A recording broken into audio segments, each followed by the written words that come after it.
अस्सलामु अलैकुम वरहमतुल्लाहि वबरकातुहू।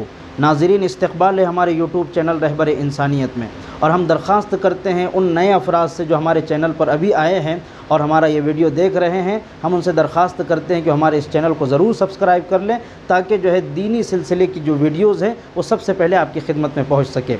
आज की इस गुफ्तगू में हम ईद उल फित्र की नमाज़ से मुताल्लिक़ तफसीलात बयान करेंगे। चूँकि ये नमाज़ साल में 2 मरतबा आती है, जिसकी वजह से बाज़ मरतबा इंसान भूल जाता है और ख़ता हो जाती है और नमाज दुरुस्त नहीं होती। बाज़ मरतबा तकबीरात आगे पीछे हो जाती हैं, या तकबीरात में हाथ उठाने के बजाय इंसान हाथ बांध लेता है। तो इस वजह से हम नमाज का तरीक़ा, नमाज की नीयत, सबसे पहले हम नमाज में किस तरह खड़े रहना चाहिए। तो नमाज में खड़े रहने का तरीक़ा ये हो कि बहुत ज़्यादा पैर फैलाकर भी ना खड़े रहे और ना बहुत ज़्यादा पैर चिपका कर खड़े रहें, बल्कि हम नॉर्मली एतदाल के साथ इस तरह खड़े रहें और पैर की उंगलियां भी काबे की तरफ हो। उसके बाद हम नियत करें। नियत ये करेंगे कि नमाज़ पढ़ता हूँ मैं ईद उल फित्र की वाजिब ज़ायद 6 तकबीरों के वास्ते अल्लाह के, पीछे इस इमाम के, मुँह मेरा काबे शरीफ की तरफ अल्लाह अकबर कहने के लिए हाथ उठाएंगे। तो हाथ उठाने में भी हाथ किस तरह उठाए, बाज़ लोग कान को पकड़ लेते हैं, बाज़ लोग हाथ जो है कान को इस तरह लगा देते हैं। इस तरह जो है कानों को हाथ लगाना या कानों को पकड़ना सुन्नत के ख़िलाफ़ अमल है। तो सुन्नत तरीक़ा ये हाथ उठाने का कि इस तरह हम हाथ उठाए, ये अंगूठे के सिरे जो है कान के लौ के बराबर में आ जाए, कान के मुहाज़ात में आ जाए, और हथेली पूरी तरह से काबे की तरफ हो। अल्लाह अकबर कहकर हम हाथ उठाए। और हाथ बांधने का तरीक़ा क्या है, ये दोनों उंगलियों का हम हल्का बनाकर गट्ठे को पकड़ लें, 3 उंगलियां इस तरह रखें और हम नाफ के नीचे हाथ बांधें। इस तरह हाथ यहाँ पर बांधना है। हाथ बांधने के बाद जो है हम सुबहानकल्लाहुम्मा पढ़ेंगे, सुबहानकल्लाहुम्मा व बिहम्दिका व तबारकस्मुका व तआला जद्दुका व ला इलाहा गैरुक। तो हम ये सुबहानकल्लाहुम्मा पढ़ने के बाद तकबीरात कहेंगे। अल्लाहु अकबर कहकर हाथ उठाकर हाथ छोड़ देंगे, एक तकबीर। फिर अल्लाहु अकबर कहकर हाथ उठाकर हाथ छोड़ देंगे, दूसरी तकबीर। फिर अल्लाहु अकबर कहकर हाथ उठाकर हाथ बांध लेंगे। ये 3 तकबीरें ज़ायद हो गई। इसके बाद हम सूरह फातिहा पढ़ेंगे।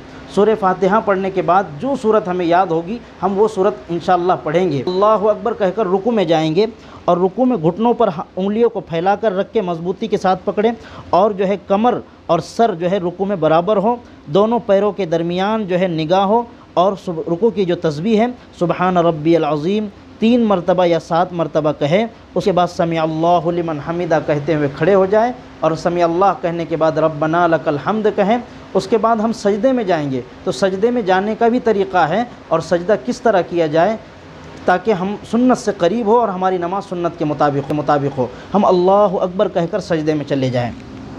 तो सजदा भी इस तरह करें कि दोनों जो है हाथ पहलुओं से अलग हो, और सर के दरमियान, सर जो है दोनों हाथों के दरमियान हो, और इस तरह जो है नाक और पेशानी भी टिकी हुई हो, दोनों पिछले पैर भी ज़मीन पर टिके हुए हो। और उसी के साथ हम जो सजदे की तस्बीह है वो पढ़ें, सुबहान रब्बियल आला, सुबहान रब्बियल आला, सुबहान रब्बियल आला 3 या 7 मरतबा हम इसको पढ़ें। इसके बाद जो है अल्लाहु अकबर कह के दूसरी रकात के लिए हम खड़े हो जाए। दूसरी रकात के लिए खड़े होने के बाद हाथ बांध लें, और फिर जो है सूरह फातिहा पढ़ी जाएगी। सूरह फातिहा के बाद फिर कोई सूरत पढ़ी जाएगी। उसके बाद भी जो है जो ज़ायद तकबीरात है फिर वो कहे जाएंगे। अल्लाहु अकबर कहकर हाथ उठाकर हाथ छोड़ देंगे।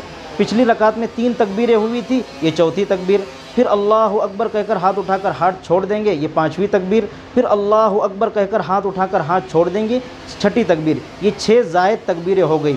फिर जो है अल्लाहु अकबर कहकर बग़ैर हाथ उठाए हुए हम रुकू में चले जाएंगे, रुकू कर लेंगे। रुकू के बाद सजदा करेंगे। सजदे के बाद हम कायदे में बैठेंगे। कायदे में बैठने के बाद जो है हम जो है 3 दुआएं पढ़ेंगे। एक तशहुद है, 2 दरूद शरीफ है, और एक दुआएं मासूरा हैं। ये तीनों दुआएं पढ़ने के बाद जो है हम अस्सलामु अलैकुम वरहमतुल्लाह, अस्सलामु अलैकुम वरहमतुल्लाह सलाम फेर देंगे।